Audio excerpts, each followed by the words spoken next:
You can have a little Mr. Seminar as a treat. But yes, hello. Steins. Yep.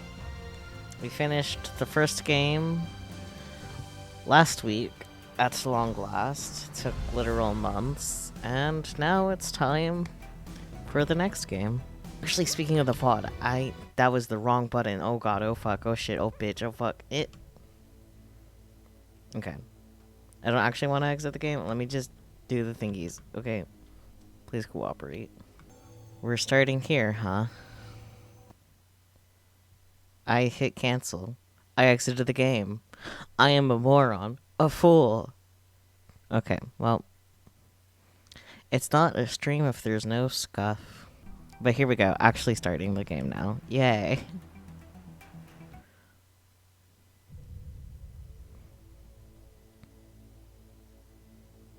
Okay, just flashback sequence.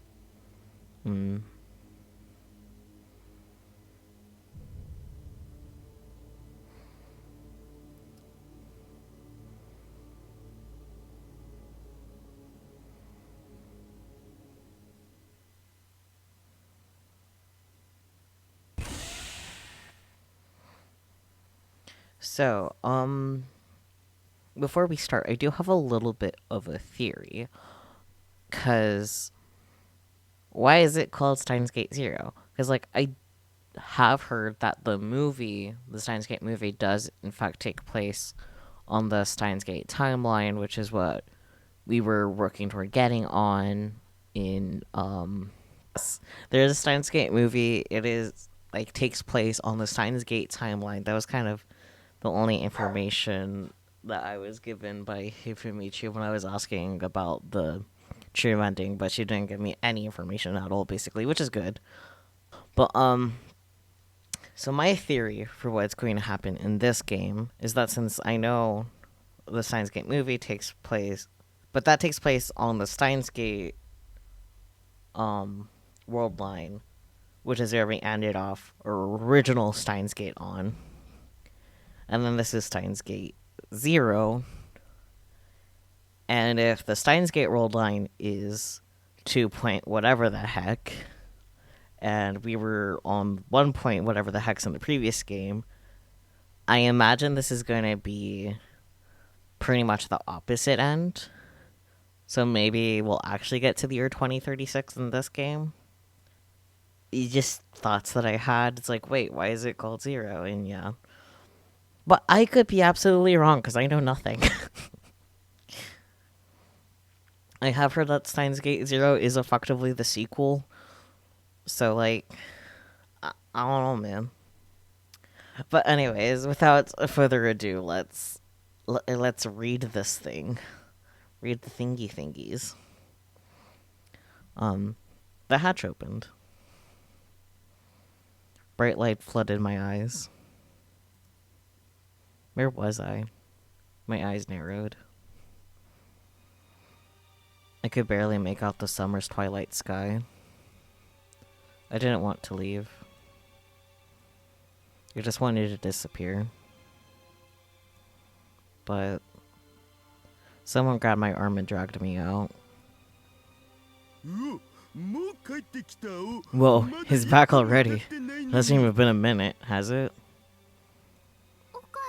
Okarin. I didn't have the energy to respond to my own nickname. I fell to the ground and wrapped my arms around myself. Okarin.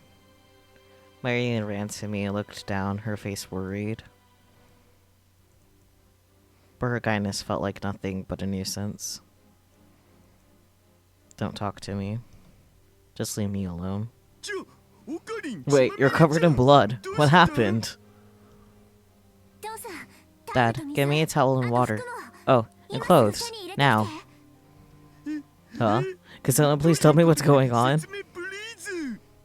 Imagine if you played Steins Gate, like the original game, but didn't get the true ending, and then proceeded to Steins Gate 0. Imagine if someone did that. This would be so confusing. Like, beyond confusing. Now that I'm thinking about it. Just do it now. Okay. Daughter ran to the door that led back inside the building. Okarin, are you okay? Hang in there. Don't die, please. It's fine. He's not hurt. Stop it. Just get away from me. Leave me alone. I couldn't save her. In fact, I killed her myself. Right here, 3 weeks ago. I killed her. I'm a murderer. It didn't work. No matter what we do, it's not going to work. It's all been decided already. It's the same as it was with Mayuri. No matter how hard I try, it'll all end up the same. No matter how many times I try, we'll all converge back to the same result. The process doesn't matter. Whether you time travel or time leap, you can't go back and change the results of the past. I thought I understood that cruel truth.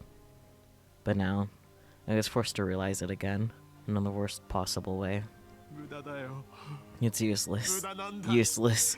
It's all useless. I knew it. I can't save Kurisu.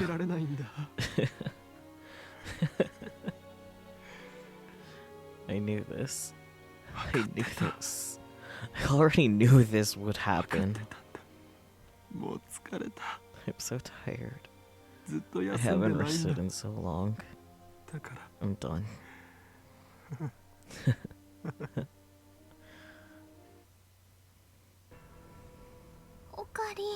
Okarin, what happened? I killed her. I killed her. I'm an idiot. It's all my fault. He killed Kurisu Makise. Killed? That can't be true. It can't. Don't worry, you got enough for one more attempt. Just leave me alone. No matter how many times I try, I'll all end up the same. What are you saying? Are you going to give up? Billions of lives depend on you, Uncle Okarin. Who cares if you fail once? There's no way to save Kurisu. You can't stop the world-line convergence. No boy. That's the reality of this world. I learned that a long time ago. I'll just have to slap some sense into him. You can't. It's not right to force him to do this. I can't bear to see Okarin like this. If he doesn't, the future won't change. Why? Why does the Okarin have to change the future all by himself? That's too much for him to bear. Because only Uncle Okarin has the powers of an observer to the world. Okarin didn't want that. And I think even if he tried, he'd just get hurt again. It's impossible for one person to change the world all by themselves. And that's why Steins Gate is... I know how you feel, but I'm here for the sake of the future. I can't go back to 2036 either way, so I'm not going to give up so easily.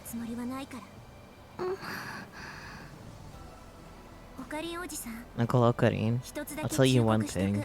This time machine has a finite amount of fuel. At first, I told you that it could only be used to go there and back twice, but there's actually a little more fuel than that. Even so, it can only travel about 344 days. Even if you do a one-way trip, less than a year from now you won't be able to reach July 28th. Remember this. When that day comes, I'll go myself if I must.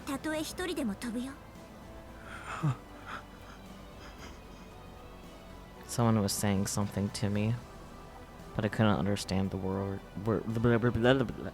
the words. Wow, what a word to stumble upon.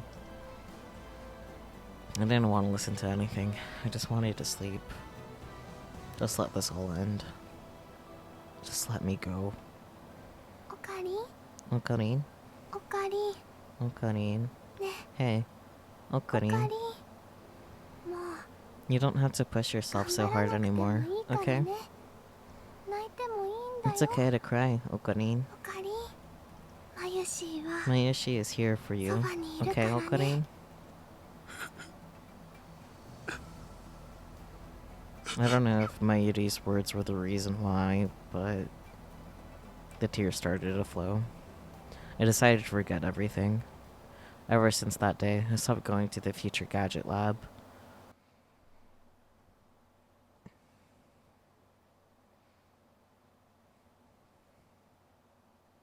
Absolute zero.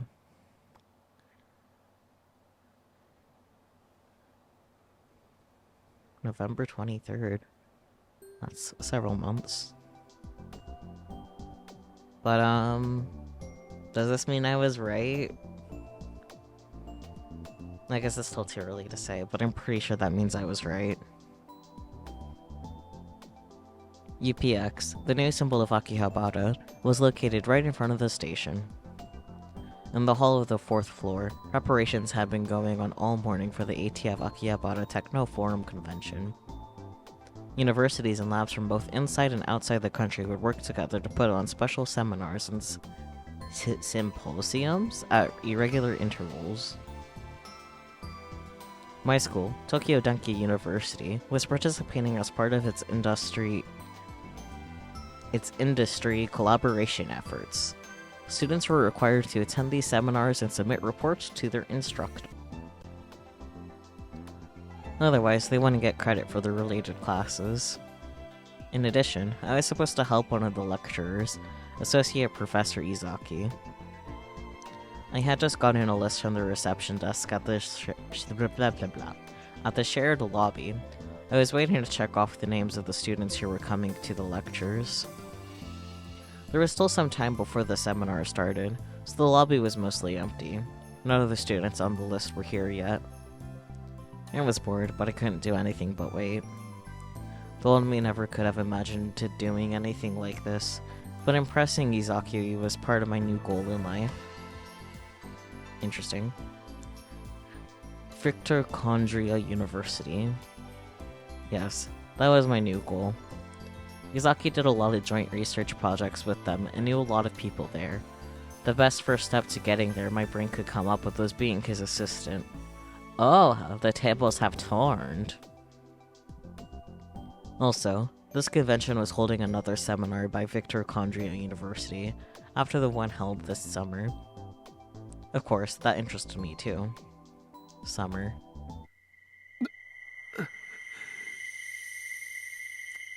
Yeah, that's fair.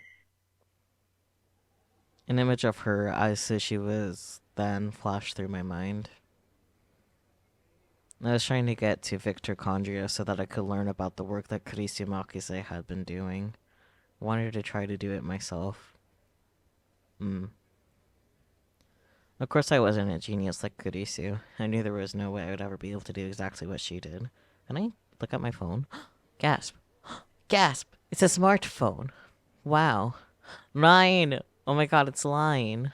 I don't have stickers. Oh my god. Wallpaper settings? I can change my wallpaper. Wait, what are the options? We can do the UPA again. Oh wait, can I not actually, or...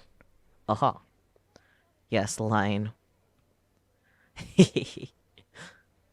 Oh my god. I love these wallpapers.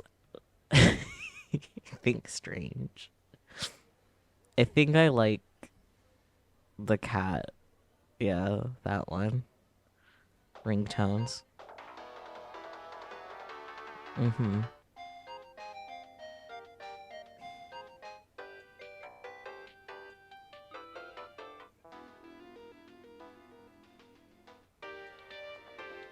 I think these are like the same songs. Yeah. I'll go for that one. Amazing. Oh, I changed where the apps are too, so you can have a very good look at this butte. Who are my contacts? Mayuri, Daru, Lukako, Suzuha, Farrison, Yuki, Amane. That's peculiar. Well, anyways, I'm in love with the phone. I'm glad I decided to check on it. I love the wallpapers. I hate how long it took me to realize that I could do that in the other game. But we know now from the beginning. So we're good. Yeah, I wasn't a genius like... Of course I wasn't a genius like Kurisu. I knew there was no way I'd be able to do exactly what she did. But if I could do even 10% of it... Yeah, I'm so glad you can change it. It's so cool. Apparently you can't really do that in Steins Gate Elite, which is... like... trimmed fat version of the original game that came out later, but... yeah.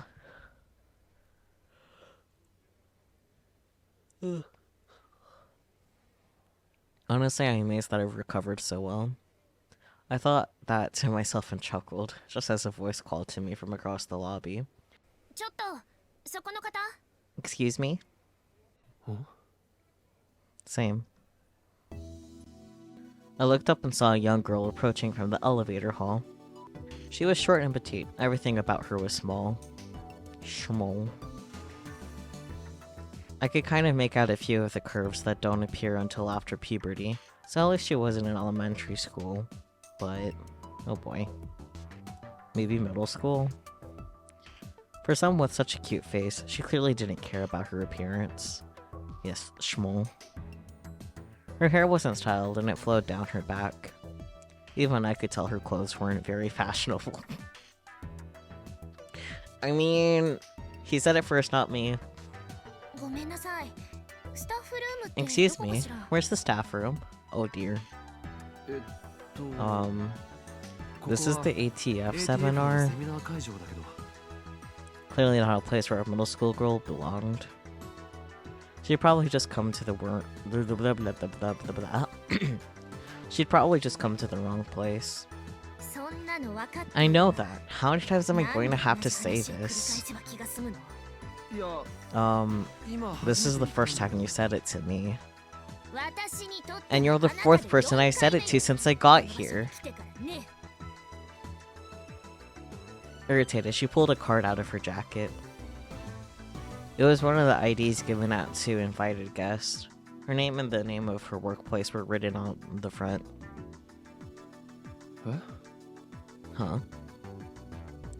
Victor Condria University, USA. Brain Science Institute. Victor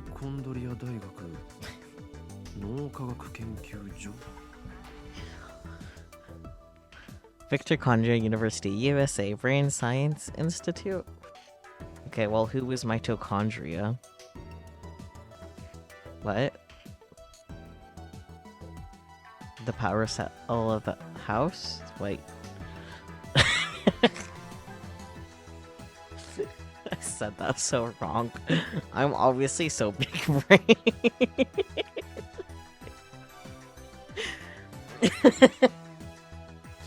Okay, anyways, we carry on. I looked at the card, and then at her. Then back at the card. Then I looked at her again. I finally realized. Oh, so that's it. Where did you find this card? Thanks for bringing it back, Rentaro. I've done that 3 times already, too. She sighed and showed me another card. This one was a photo ID for Victor Condria University. Huh? What? It was the same ID I'd seen Kurisu holding before on another world line. The photo on the card. Yeah, that was definitely her. Maho Hiyajo. That's my name. Maho Hiyajo. I'll say it to you now, because nobody's ever been able to read it right. Not in Japanese or English. And you're from Victor Kandji University Middle School? God damn it, Rensero.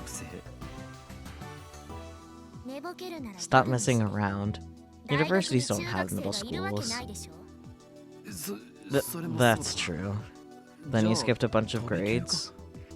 University, huh? Yeah, university. The biggest of brains.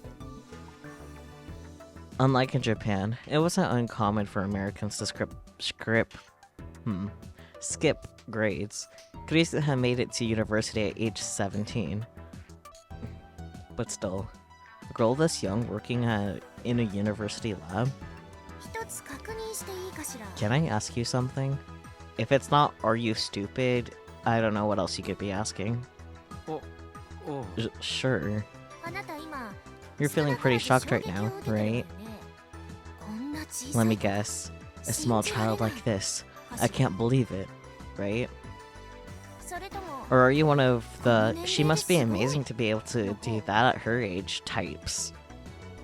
Huh. She got me.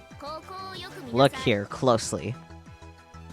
The girl, Maho Miyajo, pointed to the part of the ID with her slender fingers. 1989. Alright, you are old. She was born in 1989, and it was 2010. So, you're 21 years old. Which means she's in her 30s now, provided that she lives after all of this. Who knows, not I. In other words, I'm an adult woman. I'm not in middle school. And of course not in elementary or school or daycare either. And then she puffed out her chest. There wasn't much to see, but I could imagine her saying, "They look better when I'm not wearing clothes. They're huge." Oh boy. Ooh. What's that look supposed to mean? Oh, no. Sorry. I apologize. I couldn't believe it. She was older than me. Yeah, someone older than you. If Taru was here, he'd be dancing around screaming, "Legal lolly for the win!" Oh boy. It doesn't matter, I guess. I get the same thing all around the world, no matter where I go. Yeah, I'm sure. Did he say something? No, I didn't. Still, the Brain Science Institute? That's where Kurisu worked. Which means this kid, no, this person, might know a lot about Kurisu. I held back the impulse to start badgering her with questions. I looked at the pamphlet with the seminar schedules. Victor Kandji's lecture was the last one for the day, and was clearly intended to be the biggest. Was this Maho Miyajo girl going to give a lecture? Just like Kurisu had done at the summer convention. No wait, that's wrong. That never happened. Kurisu Makise never gave any lectures over the summer. That happened in the Alpha World Line. In the world I inhabited now, before the summer convention, she'd already... Are you giving a lecture today? No, I'm here as an assistant. Oh, and translator too. I looked at the pamphlet again, and saw that the lecturer was a man named Alexis blah blah blah blah blah. Leskinen.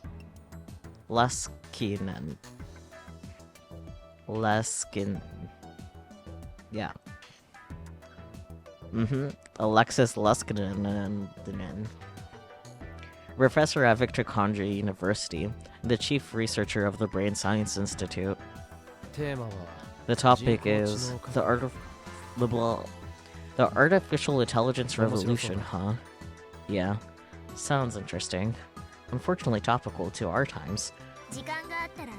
If you got the time, I'd love for you to come listen.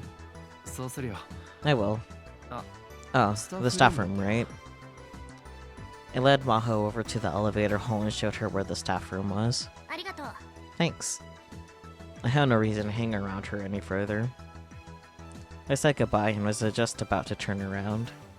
Just then, The elevator opened. A woman emerged. The instant I saw her face, every hair on my body stood on end.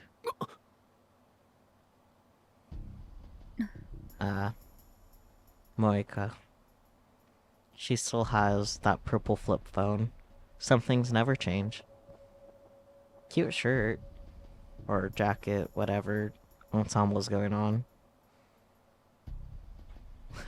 You thought it was Moika? Nice. You're so smart. Yes, it is a cute jacket.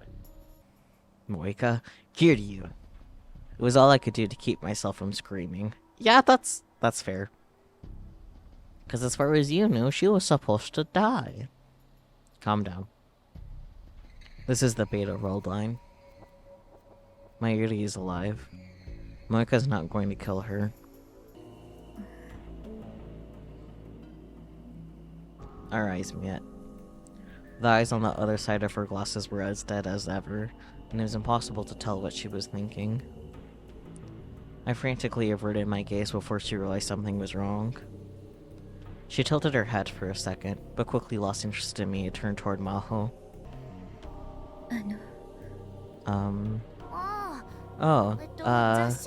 You're with the magazine, right?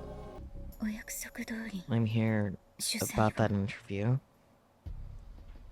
Even in this world line, Moika still only spoke in faint whispers. Dr. Leskinen isn't here yet. It may be a minute. Okay. If you want, I could go over the system until he gets here. Thank you. If I had the chest part, I would. Oh boy.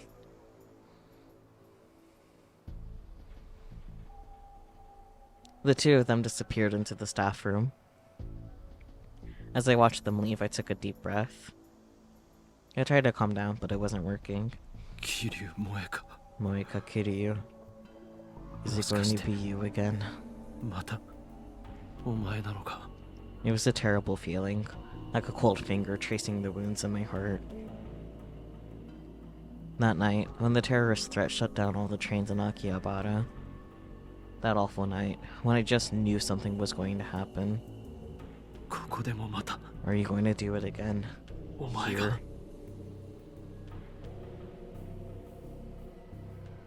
Or was I just imagining things? Was she just a magazine reporter now, instead of a CERN rounder?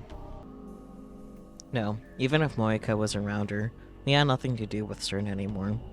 CERN wouldn't be watching us.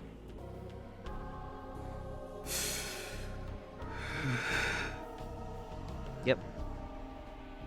I took another deep breath, grabbed some of the anxiety meds in my pocket, and swallowed them down with some mineral water I'd brought ahead of time. He has anxiety medicine. Congratulations. Mental health stuff. Blah. Don't say it like that. No. It would take 15 minutes for them to kick in. Those 15 minutes were always pretty rough. That's pretty fast for medicine to kick in, not gonna lie. Damn, how heavy are those drugs, dude? I laughed at myself a little and sat down on one of the reception desk's chairs. That was a startle. Was that a line notification? I need some drugs. Oh boy. Oh, Colleen, are things going okay with Mr. Seminar? Oh my god, Mr. Seminar, that is beautiful. Yeah, no problem. There was a little accident. I'm not sure. Was that sound from the game, or was it something on my computer? The little, like, bird but not bird sound? Yeah, that was a notification in-game. No worries. And it quick saved. Maybe I don't have to save scum if it's gonna quick save for me. Yeah, no problem. There was a little accident. I'm not sure. I think I'm not sure would be the most honest response. I got an achievement for that reply. Amazing, Goon. You'll be fine. My issue guarantees it. I'm just having trouble paying attention. There's a seminar I want to attend, so I'm not getting anywhere with my work. I see. You're nervous, huh? Just tell yourself that if you work hard, you can go see Mr. Seminar as a reward. You can have a little Mr. Seminar as a treat. And then you'll focus on the work right in front of you. Oh yeah, that is an amazing sticker. Why does he have stickers of himself? That doesn't make sense in universe. But, the table was filled with leaflets, pamphlets, and other things for the attendees. My eyes wandered to one of the pamphlets. Nakabachi Theory and the Genealogy of Pseudoscience. He's like the TikTok sound, it's like a reward. Yeah. This pamphlet was for Professor Izaki's seminar. Nakabachi Theory. The paper he denounced in Russia. The paper held the key to creating a real time machine. On that day, July 28th, Nakabashi had stolen the paper from Kurisu, his own daughter, and left with it. I knew that.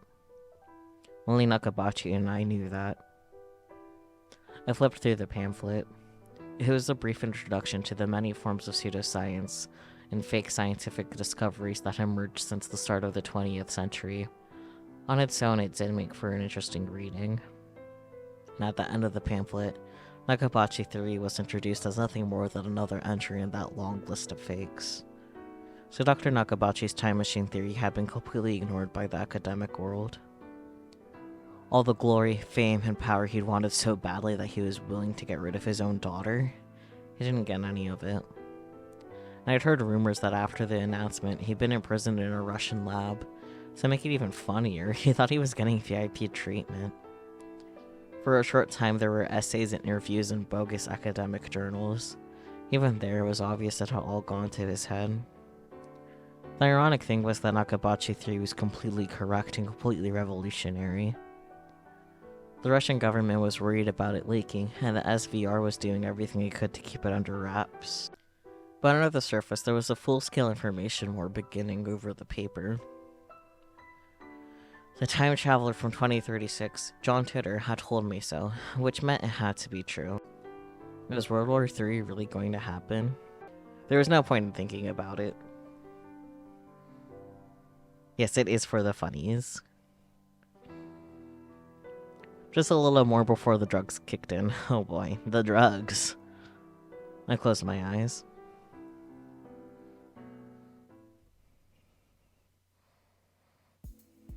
Several hours later, the convention was going well. After Professor Izaki's seminar, most of the students from my university went home, but I killed some time and came back. I wanted to hear the Victor Conrio lecture.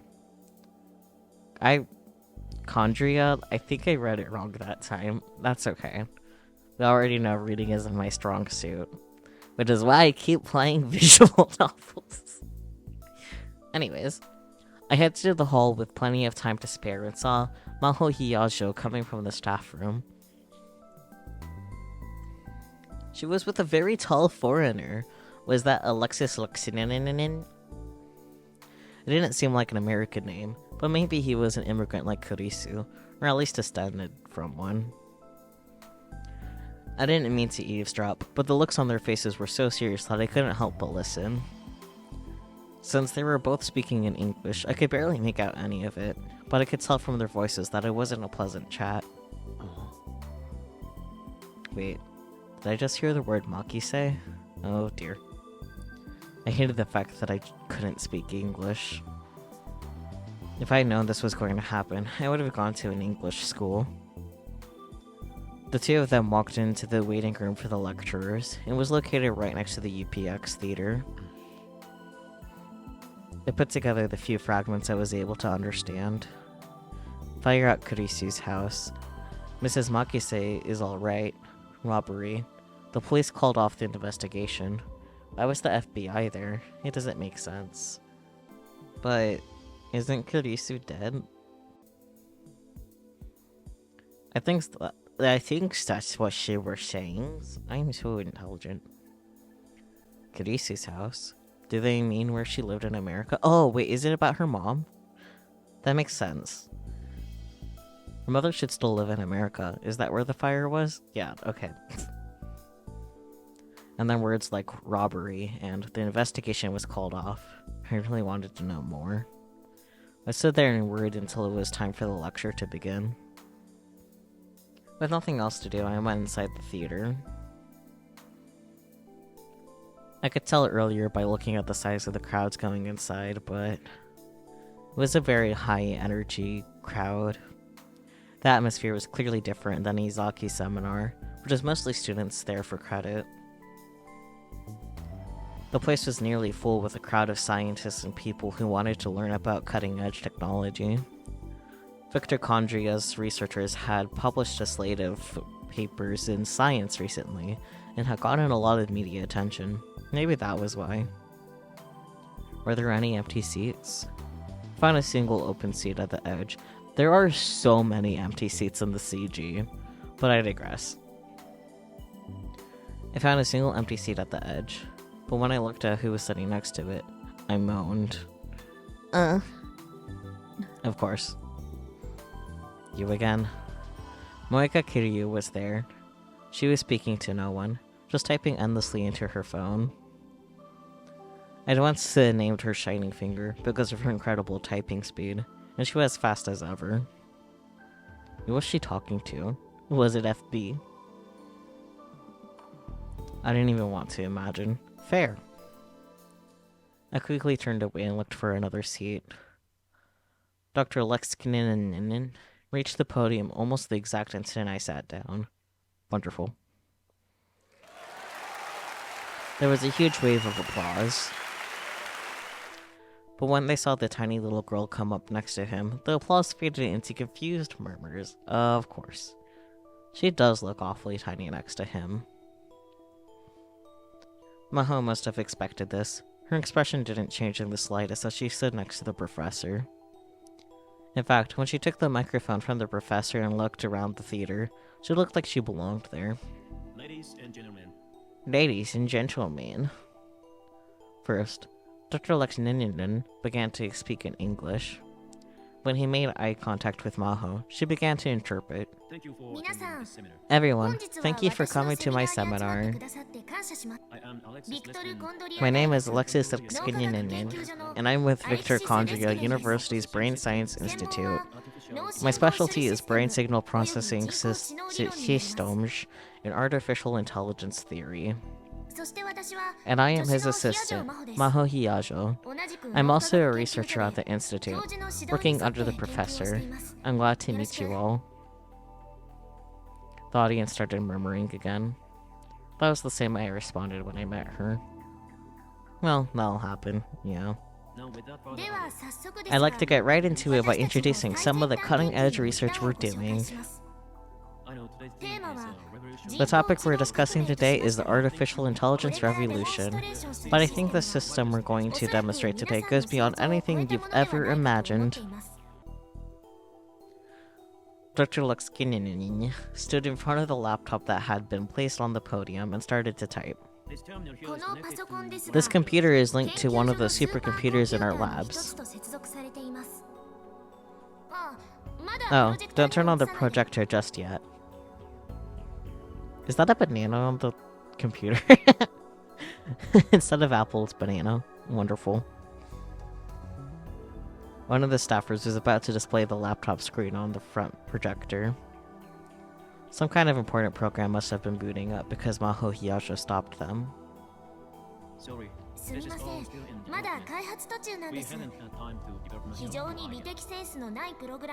Sorry, I had to listen to him. His voice actor is not a native English speaker at all. Not even a little bit. But anyways. Sorry, the stuff isn't complete yet. The screen's filled with programs that are very pretty to look at. Honestly, I'd rather let you see me naked than let you see these lousy programs. Damn. Can you imagine the company was actually named Banana instead of Apple? What if it was named Gel Nano? And all these people would be talking on their banana phones. I mean, I wouldn't put it past Steins and Spike Chunisoft. They totally would make banana phones. Any engineers out there? If there are any engineers in the audience today, you know what I'm talking about, right? Some of the audience got the professor's joke and laughed. That was the joke? Anyway, what is Oh, right, the naked and snake. I got it. While it's booting up, I'll go over the basic idea of the system. There was another projector in the center of the stage. A diagram appeared on its screen. And at the top of the diagram was a Japanese translation for the general audience. An analysis of neural pulse signals relating to memory stored in the temporal lobe. Wowee. There was no way in hell I'd be able to read this in Japanese. I mean, I know some of the components of these kanji.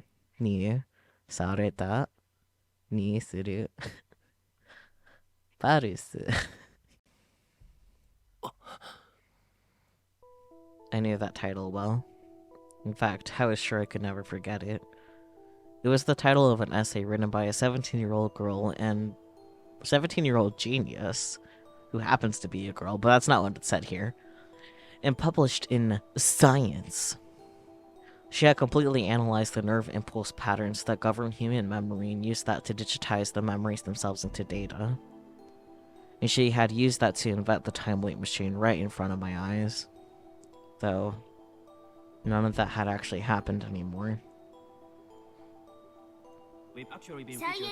This paper appeared in Science, so I'm sure some of you have seen it before. This theory was proposed and finalized by a brilliant Japanese member of our team. Human memories are stored in the cerebral cortex, particularly the temporal lobe. They're a lot like flash memory. The part of the brain that reads and writes this flash memory is called the hippocampal gyrus. Dr. Lex pointed to the diagrams of the brain and hippocampus on the screen. The brain functions by sending electrical signals between cells called neurons. Memories are actually just the transmission of these electrical signals, and it's the hippocampal gyrus that controls them. In other words, memories are created by passing electrical signals in and out of the hippocampal gyrus. So Kurisu Makise, the Japanese scientist who wrote this paper, Miss Makise came up with an idea.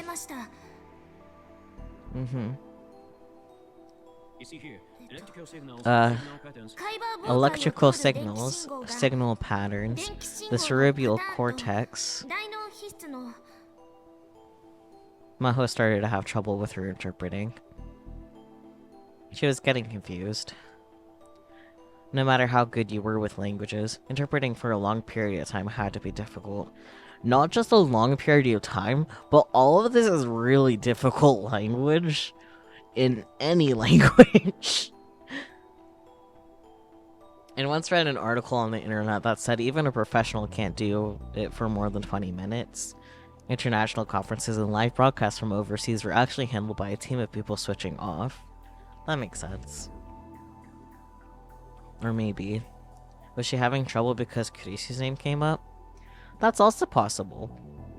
Dr. Lex saw she was having trouble and cut himself off. I'm sorry. Miss Makise focused on the pattern of electrical signals going in and out of the hippocampal gyrus. By analyzing the pattern, she was able to get complete data on which memory in the cerebral cortex it corresponded to. This created the basic theory that lets us take the vague analog thing we call memories and turn it into a digital combination of electrical signals. I just realized something actually kind of really funny. So I have a beverage with me, correct? It is Doc P, but not just any Doc P, it is Dr. Pepper Zero Sugar. That has nothing to do with the fact that we're playing Steins Gate Zero. That was just a funny coincidence, because I just generally prefer Zero Sugar Dr. Pepper compared to regular, so I got a pack of it. And so here we are with Doc P Zero. The result was her paper, which appeared in Science.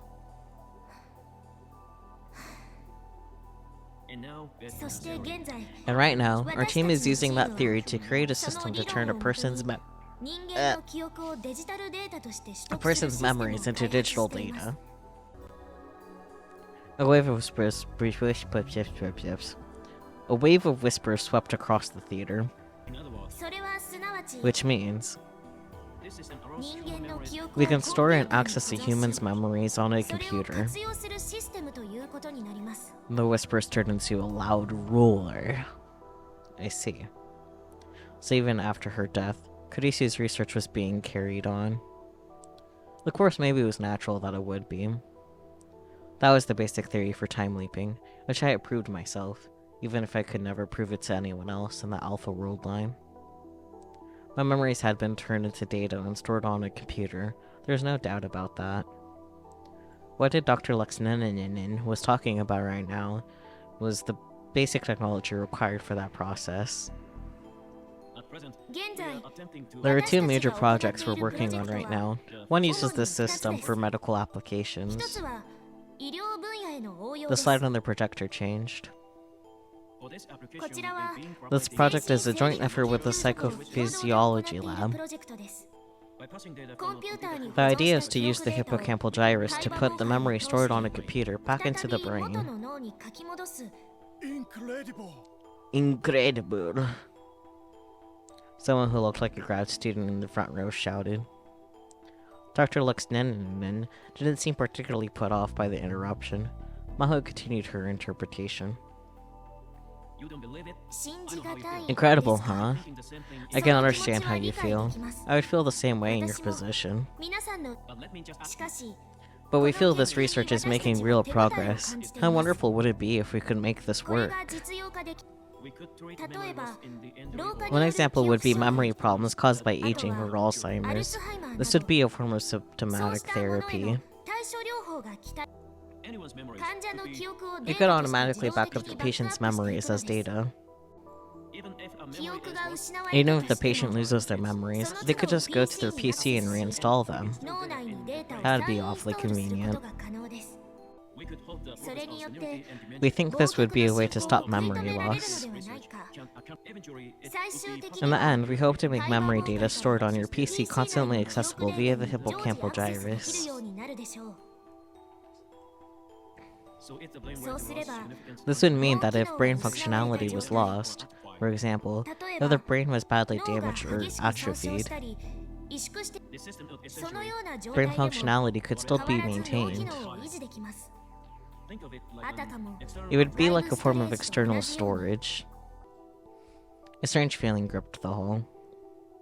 Part of it was shock and the feeling that they were witnessing the announcement of incredible technology. Part of it was skepticism, like that a system like this could never actually work. Part of it was revulsion at the idea of playing around with the human brain like that. An excitement born of all these things passed from one member of the crowd to another. Dr. Luxneninen raised his hand to encourage questioners. It looks like I need to take questions before we move on to the next project. I'll answer anything I can. Go ahead. Many hands were raised. I could tell there was a wide age of people interested. Both young and old were raising their hands. Dr. Luxneninen pointed to a questionnaire.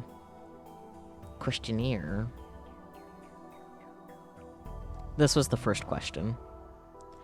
Sampling would be required when digitizing analog memories. Does that mean any information would be lost?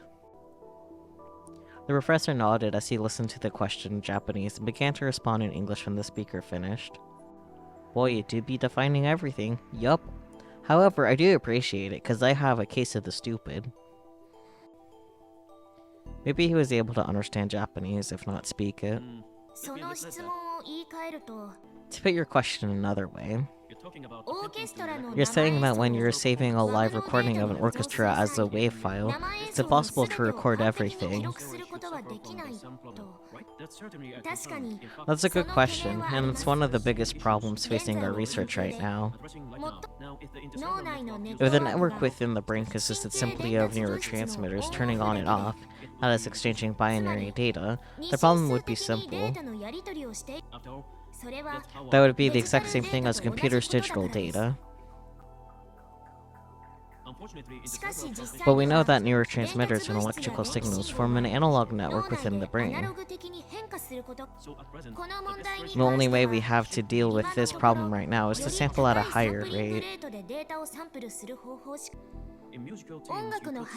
To continue our music example, instead of sampling at 44.1 kHz, we'd sample at 48 kHz, and instead of 48 kHz, we'd use 96 kHz. This allows us to recreate something very close to the original analog data digitally. Little by little, the mood in the room was turning to disappointment. I can read so fucking good. People were beginning to wonder if this was just a pretty theory that wouldn't work in reality. More questions came.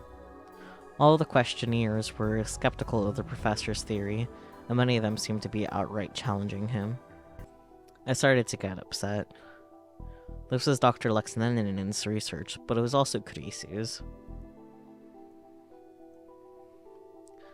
I knew better than anyone that it worked, and the sight of so many people refusing to give it a chance infuriated me. Were these people really scientists? I tried to keep myself under control and looked back towards the podium. Was she mad? She certainly looked disappointed. Dr. Lexnenin was very polite with the rude questioners, acknowledging their problems with the theory. It was very different. Her anger was starting to seep into her interpreting too. I felt a kind of kinship with her. The question and answer session continued. From a medical standpoint, this is just reckless. It's absolutely impossible to rewrite digital data back into the brain. It's insane.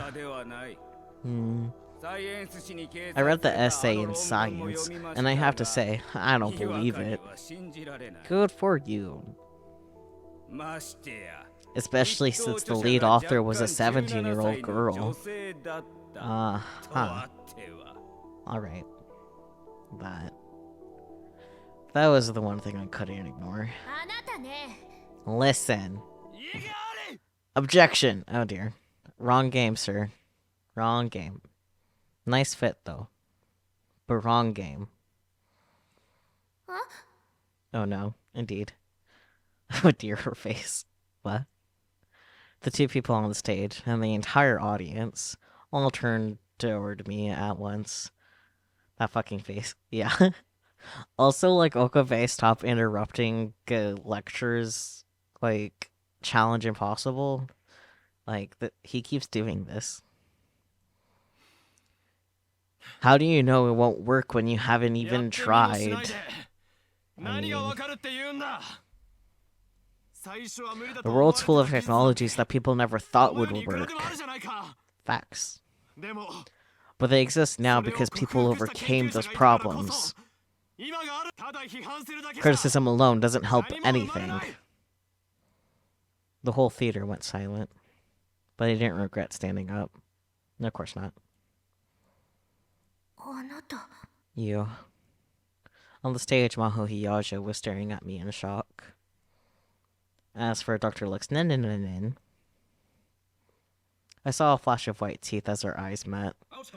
He's really something.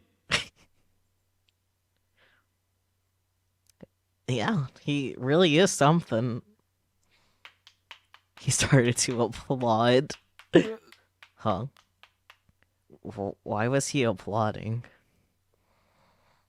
This just makes things embarrassing.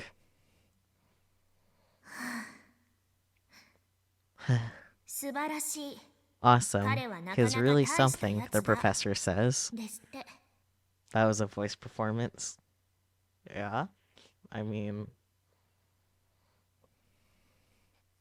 Maho translated the professor's words for me to hear. But a scientist must remain calm at all times. The only time when you're allowed to yell is when your experiment succeeds and you say, "We did it." That's cute. That's all you need, he says.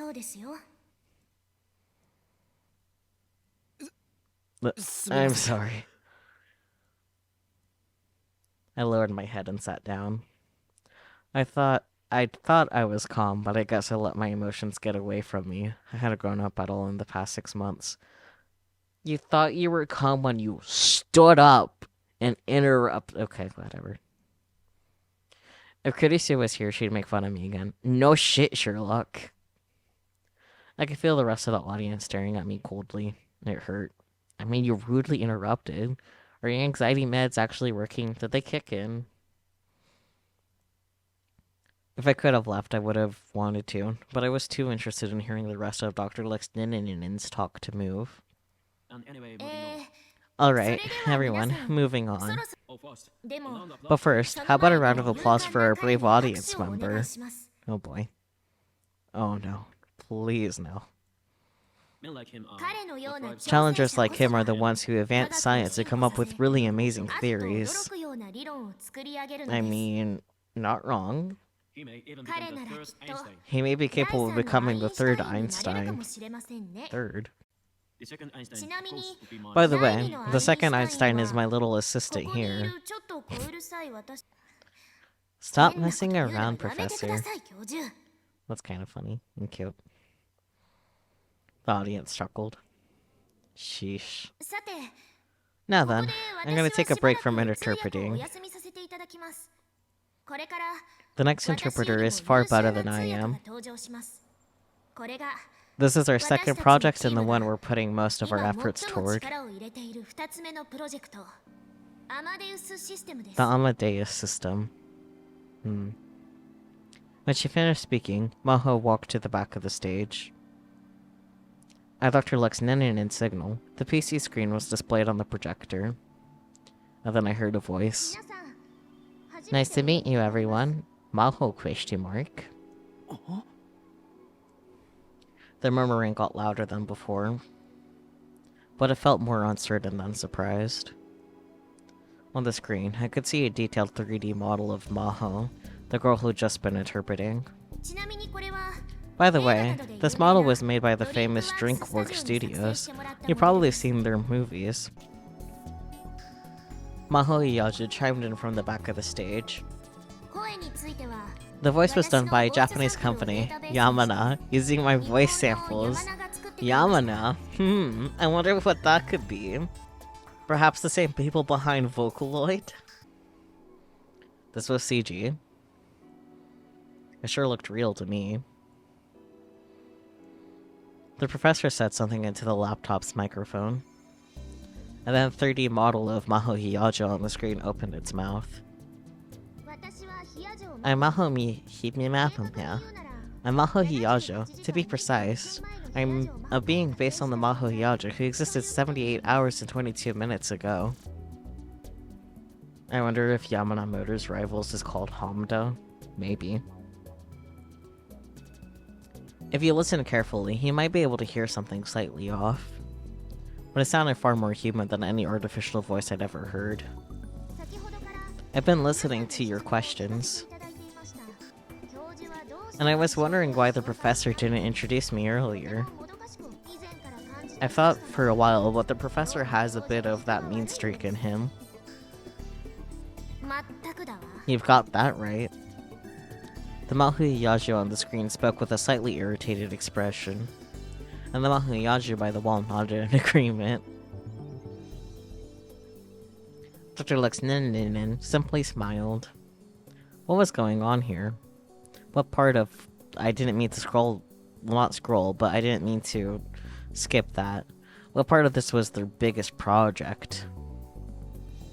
The rest of the audience didn't seem to have any more of a clue than I did. Many of you are wondering whether it's possible to extract a human's memories as data, save them, and use them. You're wondering if that's really something we can do. So I'll put this question to you. If not, what am I? I am based off data that was extracted from Maho Hiyaja's brain 78 hours and 23 minutes ago. What did she just say? The professor said something else in rapid English and asked the Maho on the screen to translate it. But she, if she was the right word, hesitated and went silent. Ah, sweet. Man-made horrors beyond my comprehension. Yup. I looked at the real Maho, and she was responding exactly the same way. Professor, is it alright if... Professor, is it alright if I report that sexual harassment to the university? Oh boy, not sexual harassment.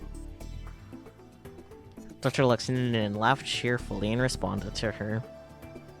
The conversation was in quick English, and over half the audience couldn't understand it. The real Maho sighed and took back the microphone. Well, the professor, he told this Amadeus system, which is based off of my memories, to answer a question. It was, stuff like how old I was when I stopped taking baths with my dad. That's sus as fuck. Or when did I first fall in love? He said any of those questions should be answerable. I feel like one of these questions is more tame than the other. Oh jeez, you don't have to translate anymore. Would you stop that? It's embarrassing. I'm not answering any questions like that. The professor said something else, and the Maho on the screen groaned and turned away. And I'm definitely not telling you my credit card number. Oh dear. And I don't even remember what kind of pajamas I was wearing a week ago. What was this? It was so natural I couldn't tell at first, but... this was something unbelievable, wasn't it? It felt very different than a typical AI, I could tell that much. I wasn't answering the questions it was given. And because they were embarrassing? Was it programmed to respond like that to certain questions for the purposes of this demonstration? It's what some people think chatbots are. Yep. It was possible that's all it was, but... if that conversation wasn't programmed in advance... the rest of the crowd seemed to reach the same conclusion I did, and the whisper started to turn into a surprised murmur.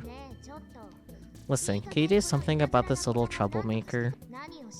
You know what he's trying to do, but it's embarrassing. The copy of Maho was complaining to the original. It felt like I was watching a pair of twin sisters talking. Well, since the little troublemaker, that is, Dr. Leskinen, is having too much fun to explain what's going on here, I will. Maho walked back to the professor. I think everyone's already figured this out, but... Amadeus is deciding on its own what it can and can't talk about, and what it does and doesn't want to talk about. We haven't programmed any of this into her at all. I knew it. It's using the memories we gave it to make its own autonomous decisions. The Maho on screen suddenly took over for her. And there's another thing, which is the exact opposite of the medical applications we discussed. The research team spends a lot of time arguing about this, but why did I struggle so hard? I eventually forget about unnecessary information. Or rather, I become unable to access those memories, just like all of you. For example, the color of the pajamas I wore a week ago. There's no reason I shouldn't know this, but right now, I can't remember it. That's because this information isn't necessary to my survival. The same goes for all of you. So as you can see, Amadeus' memory inputs and outputs are very similar to a human's. This result surprised us too, and we're currently researching it, but we still don't know exactly how it works. As Maho finished up, Dr. Luxinen took the microphone back. She resumed interpreting as he continued the lecture. Another thing that surprised us is that Amadeus is capable of deliberate lies. Oh. By deliberate, I mean it lies of its own free will, not as the result of any programming error. Lies are one method that humans use to communicate with one another. And just like a human, Amadeus can use its memories to decide if lying would be best. If so, it will lie without hesitation. Don't tell them that, Professor. I can't lie without hesitation. I have a conscience, you know. I'm so sorry, and... Dr. Luxinen cut off.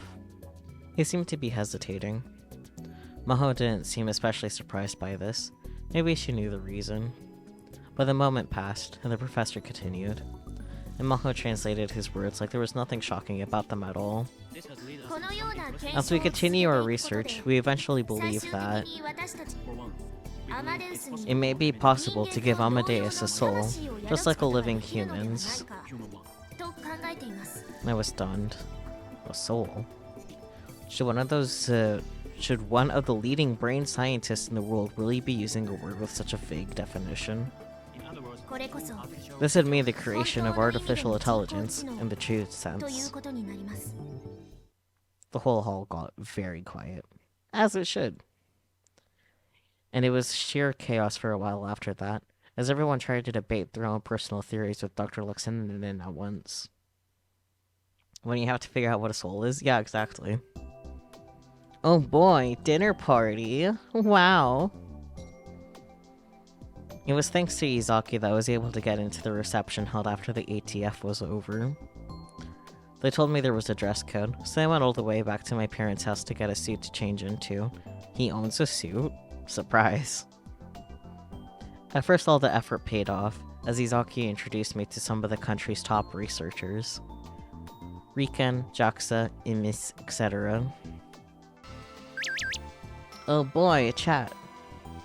But before long, well, yeah, let's look up the chat first before reading. Oh boy, Daru. I can't believe you get to go to a fancy party. Die in a fire, Mr. Fancy Pants. You get up help too, you know.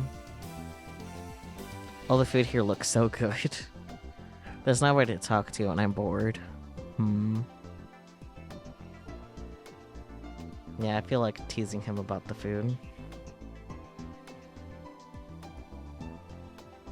Bring me back a doggy bag?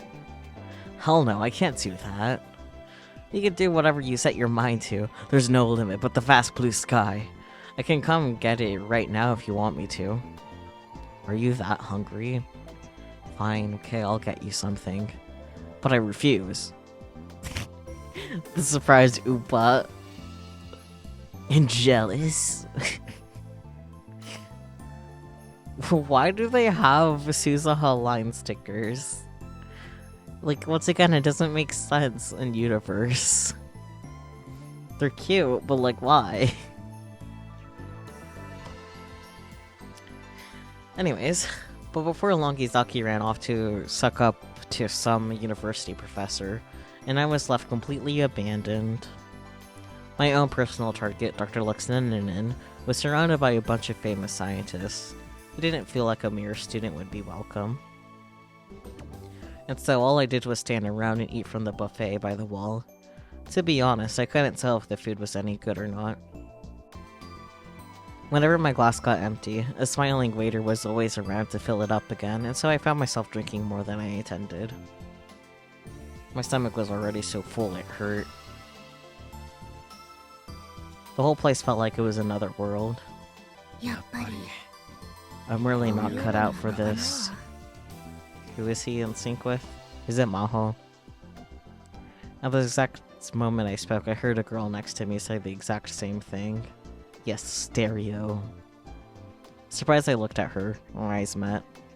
Yep. Oh, you. What was the middle school girl doing here? Like this again. And then a moment later, I realized it was Maho Hiyajo. She was wearing the exact same outfit she'd been wearing during the lecture. A lab coat in a place like this? That's just what the old me would have done. Let me see. Your... Maho was clearly out of place. Why? Because she was still wearing her lab coat. Why are you wearing a lab coat? I couldn't help but ask. I was sure I'd brought some real clothes. She was sure she had, but she hadn't. And that's why she was standing in the corner, trying not to attract attention. You're the guy who was at the desk this afternoon. I'm Rintaro Okabe. I'm a student at Tokyo Danki University, in Professor Izaki's class. I handed her one of the business cards that I'd thrown together after Izaki told me I needed them. She grabbed one of her own out of a stack and curiously put it in my hands. It's fine. No need to be so polite. That was a huge help. My name's pretty rare, isn't it? Huh? Oh, yeah. You said nobody could read it? I looked at the card and saw that the pronunciation of her name was written in unusually large letters. That's probably because of how people kept screwing it up. It's a common name in Okinawa, though. You're from Okinawa? Wow! You're from Okinawa? Same hat, but less enthusiasm. My great-grandmother and great-grandfather were immigrants. I was born and raised in America. Interesting. Half. No, you don't look half Japanese. Quarter Japanese? Nope. My grandpa, grandma, mom, and dad were all Japanese. My DNA is purely Japanese. Sharing a brain cell with Okabe must be a time. It must be the doc. Huh. Dots. More dots. And then the conversation stopped. Amazing. I am a terrible conversationalist, honestly. Everybody guessed after the first game. The old me would have gone full Chunibyo and started ranting about conspiracies and magic powers, whether the other person cared or not, but you can't really call that a conversation. I mean...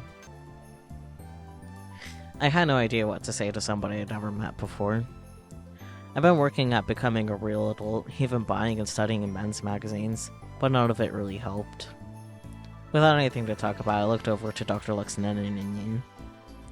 He seemed to be giving a lecture on neurons to a bunch of scientists. I'm sorry about today. Huh? Sorry for what? Oh, for interrupting your lecture. That. Don't worry about it. If you hadn't spoken up, I probably would've. I can't stand people like that. You sure would have been a good idea? That would have been a good idea. You heard what the professor said. A scientist should remain calm at all times. I'm not speaking as a scientist right now, so it's fine. It must have really ticked her off, because she grabbed a cocktail from a passing waiter and gulped it down. Damn. Hey. Her cheeks turned a pretty shade of pink for an instant, but no longer. She might have had a high alcohol tolerance. Ugh. But you're right, really. Sorry. Criticisms like that, they aren't very nice, but they're true. A lot of our research still has a long way to go. Really? There are a lot of problems we still have to deal with, more than we discussed at the lecture.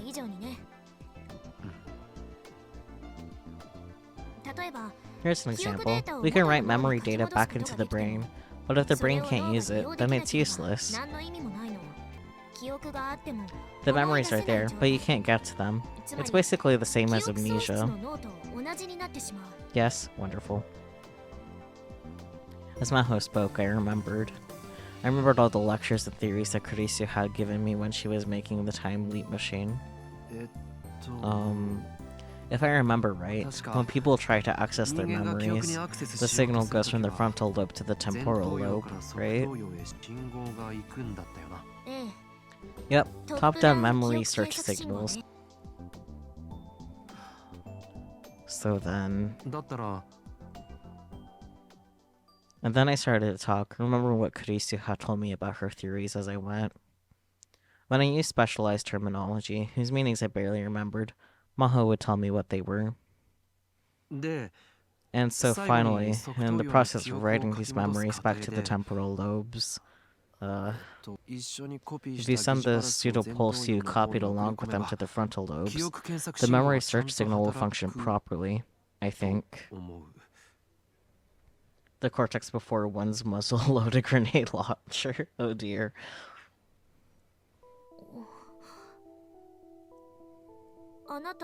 Did you figure that out for yourself? No. Maho looked back at the business card I'd given her. Your major is in brain science, so someone told you this? Or did you read it in a paper? No, that's impossible. She wouldn't have put it into a paper yet. Did I say something wrong?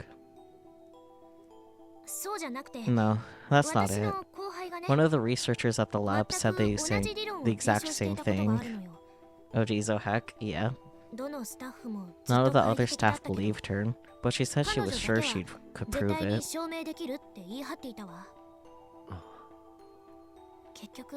In the end, she left us before she got to the test stage. That's... Should I tell her?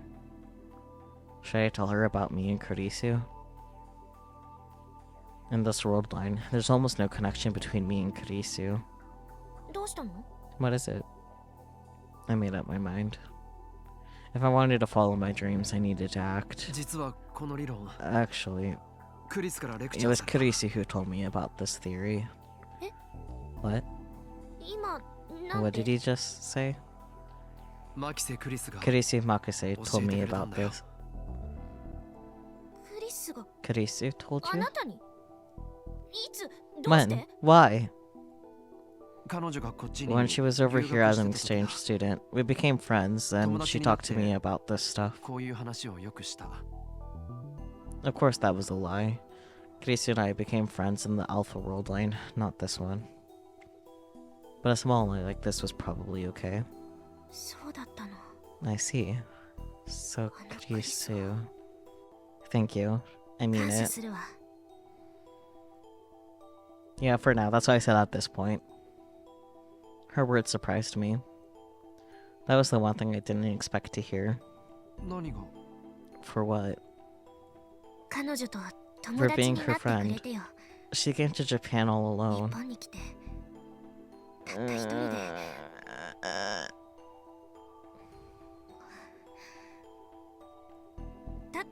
I mean, I'm sure she would have been bored studying all by herself. Oh boy, another soon. All we ever did was fight, though. That sounds like her. She never gave in, did she? Never. She'd argue for hours.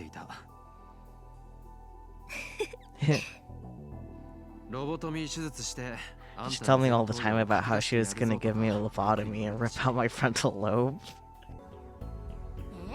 What? She wouldn't. I could see Kurisu saying that. Right? You needed to explain your researchers better. I'll admit that much. Sorry.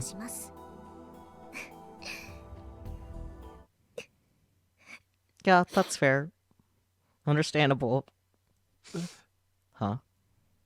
She smiled, or so I thought, and then all of a sudden she started to cry. What's wrong?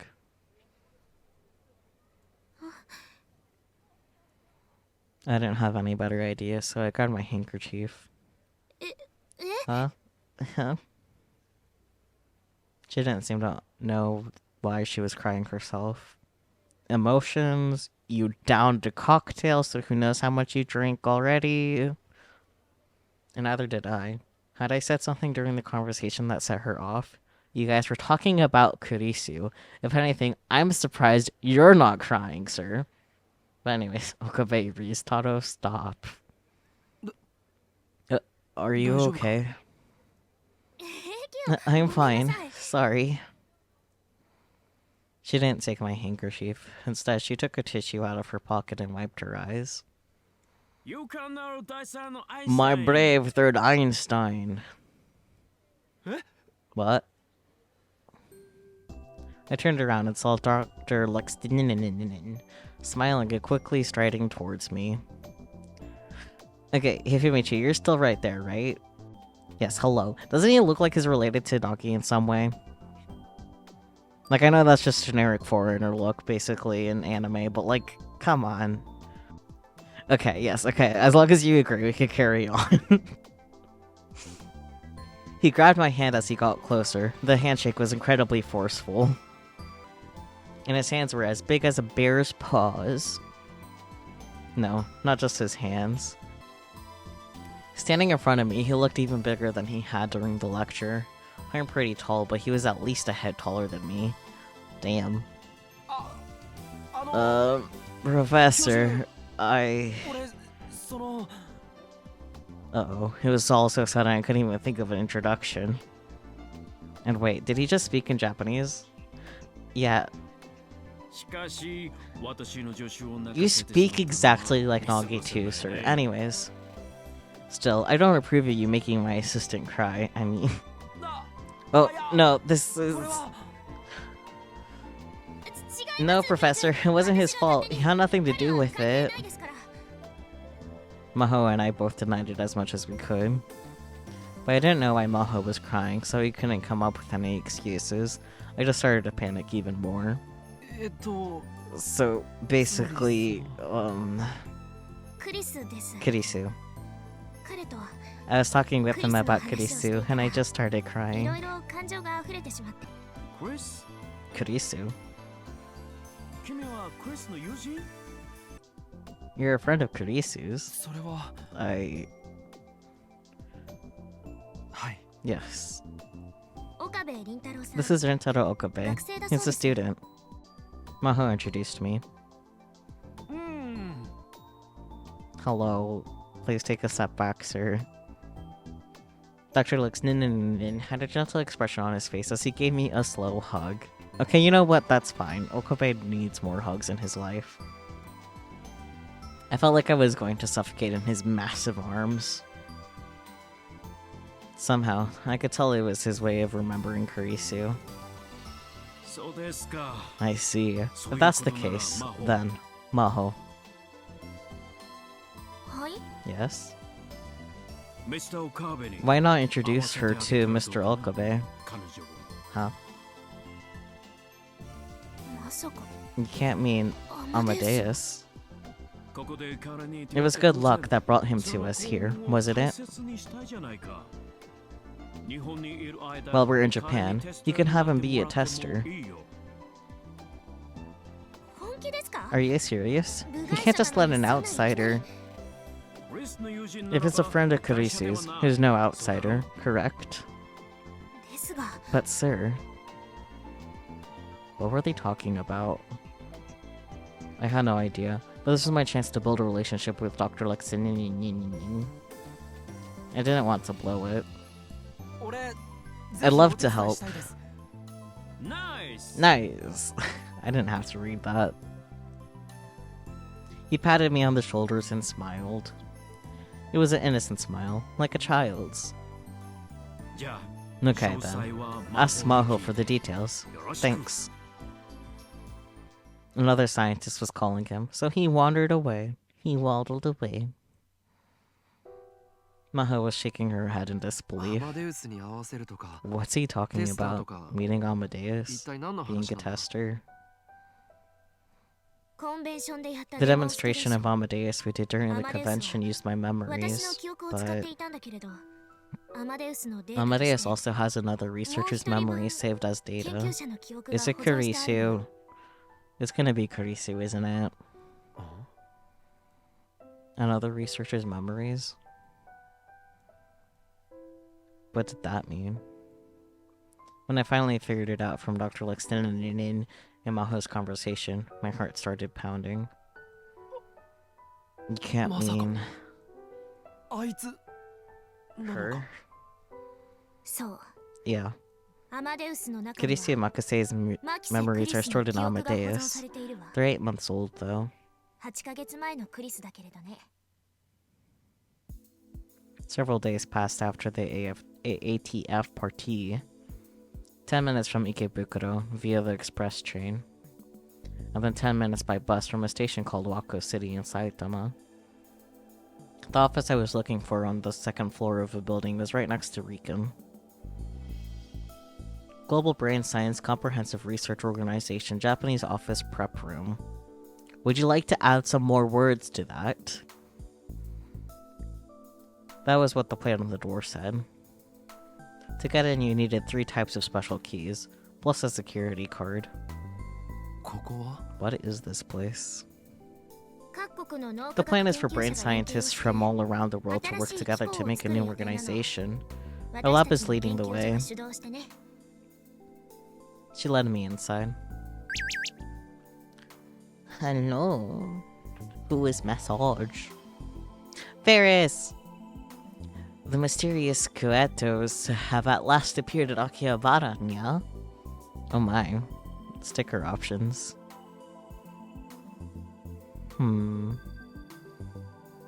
Upa.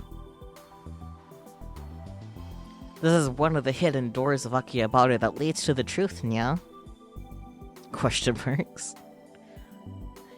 If you know naught of it, then very well, nya.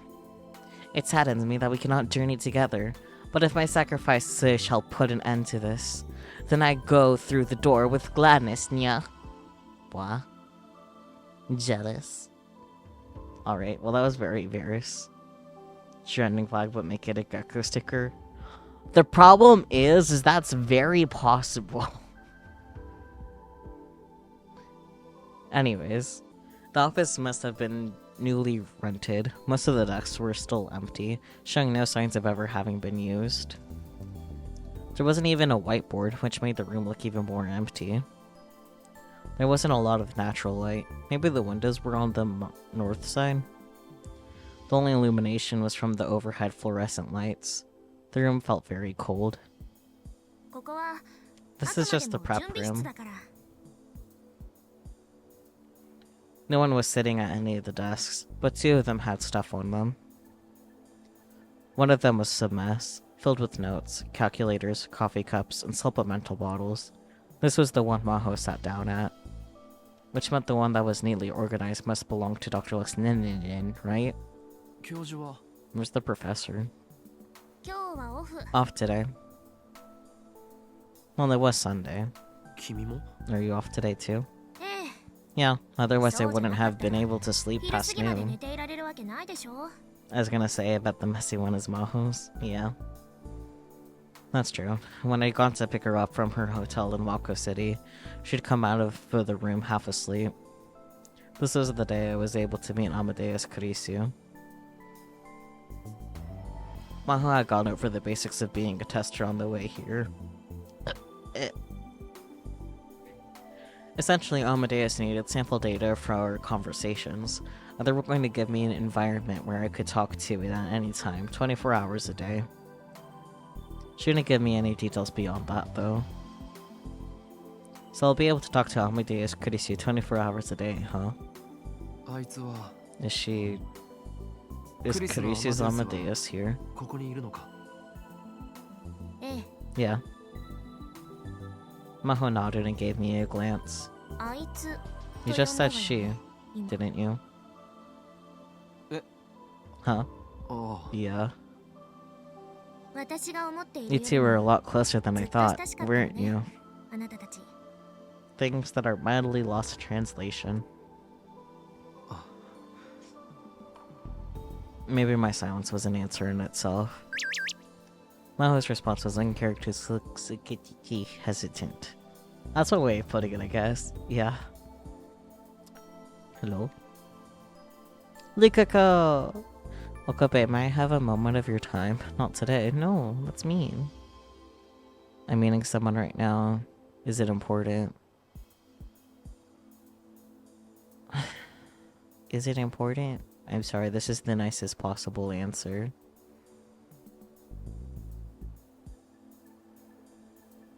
No, it's not that important. Can I wait then? Alright, I'll contact you later. Sorry.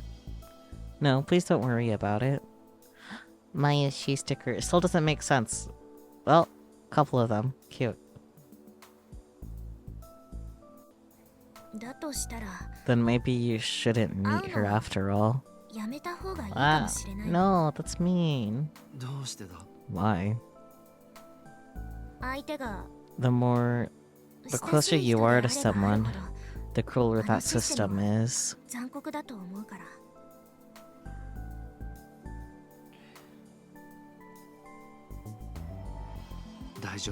I'm okay. Fine, I won't bring it up again. But just remember one thing.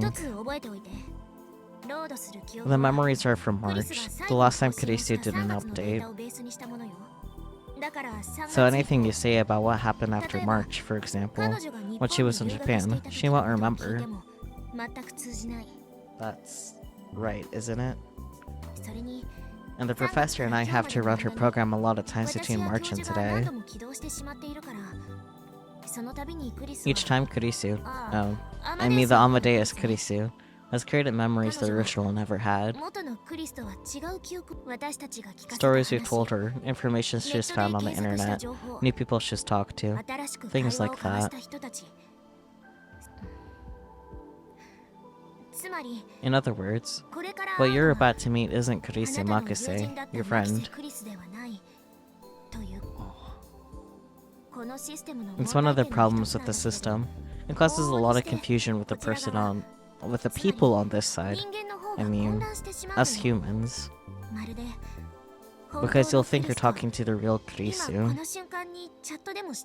So not get reality and fantasy mixed up, I guess. Our brains have trouble keeping up with the fact that our memories aren't shared with them. Yeah, he's used to having to meet Kurisu, methinks. Not really.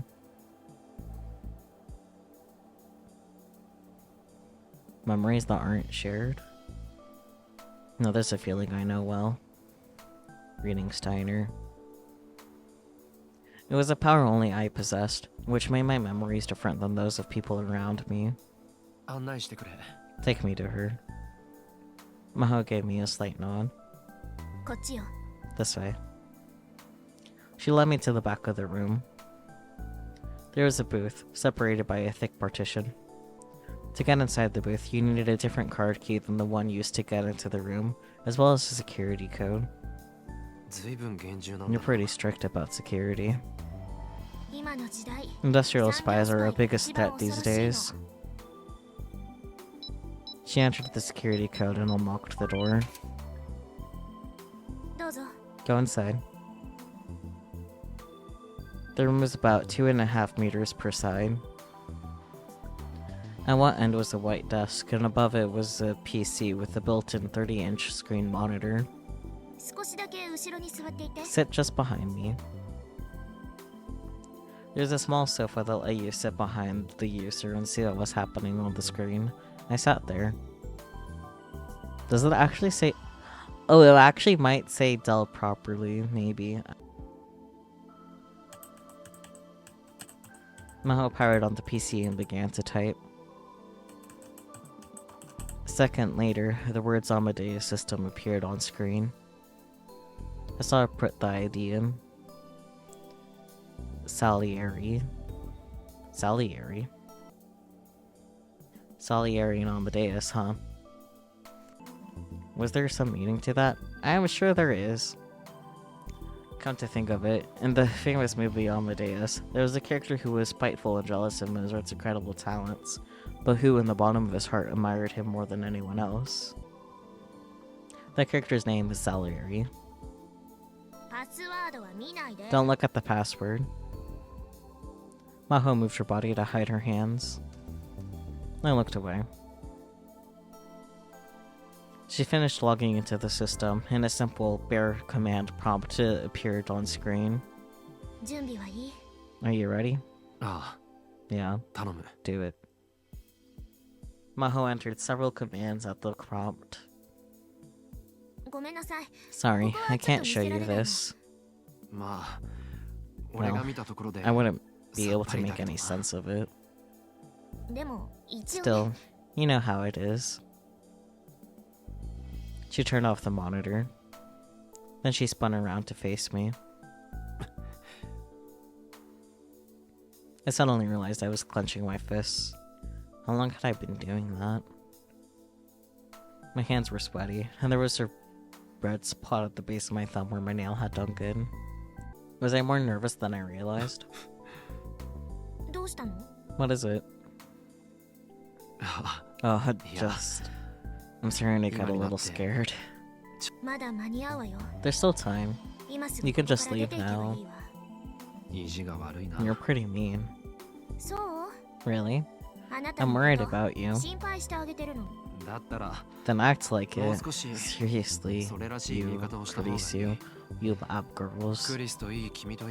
For a second, the old joke in me was about to come back. I quickly changed the subject. People who spend all their time doing experiments can be so rude. You're one to talk. That's a clear case of slander. I can sue you for defamation if I want. Stop, you're scaring me. I know, a good lawyer. Want me to introduce you? How about you stop suing me first? If you want to talk about a settlement, you're going to need a lot of cash. I'll buy you a doc pew later. You're so cheap. I heard a small sound from the back of her throat. I guess she was laughing. Normally I'd find that irritating, but strangely, coming from the girl in front of me... No, she was a grown woman. Actually, I didn't. Maho Yaja was a very strong-willed with the prickliness and short temper unique to scientists. She always seemed to be a little upset about something. But maybe she wasn't that bad. Oh, I see. She, Maho, which is a lot like Kurisu. You're only now realizing? When I first met Kurisu, she was like that. Arrogant, rude, never willing to change her mind, stubborn, hard-headed, and always ready to confront you with raised eyebrows whenever you said something she didn't like. I truly thought I'd never seen a more unlikable woman. But despite my first impression, on the inside she turned out to be fragile, easily hurt, and so kind and so lovable. What's so funny, Maho? I suddenly heard a girl's voice from the speaker. I found myself jumping off the sofa. I knew this voice. I couldn't forget it. I could never. Maho turned on the monitor. The girl I'd never forgotten appeared on the screen. Maybe it was based off of her appearance at the brain science lab. Because she was wearing a white lab coat. She is very scrinkly, yes. The PC's camera turned toward me on its own.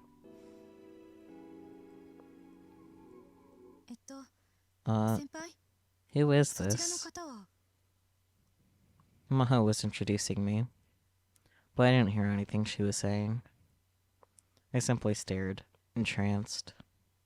I wanted to reach out my hands. I wanted to touch her. She was right there. Nice to meet you. I'm Taro Okabe. I'm Kurisu Makise. I look forward to working with you.